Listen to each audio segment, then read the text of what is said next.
আজি বিশ্ব নেতা নেতাজী সুভাষ চন্দ্ৰ বোসৰ 128তম জন্ম জয়ন্তী দিন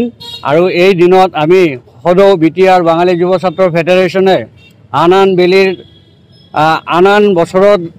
দৰে এই বছৰো আমি সৰুকৈ হ'লেও মানে নেতাজীৰ প্ৰতি আমি এটা সন্মান জনাই তেখেতৰ জন্মদিনটো পালন কৰিছোঁ আৰু তেখেতৰ যি দেশভক্তি আৰু স্বাধীনতাৰ ত্যাগ সেই ত্যাগত আমাৰ উঠি অহা প্ৰজন্মই যাতে তাৰ অনুপ্ৰেৰণা লৈ দেশৰ সেৱা কৰিব পাৰে তাৰে আপোনালোকৰ জৰিয়তে তাৰে আমি কামনা কৰিলোঁ। আজি বিশ্ব নেতা নেতাজী সুভাষ চন্দ্ৰ বোসৰ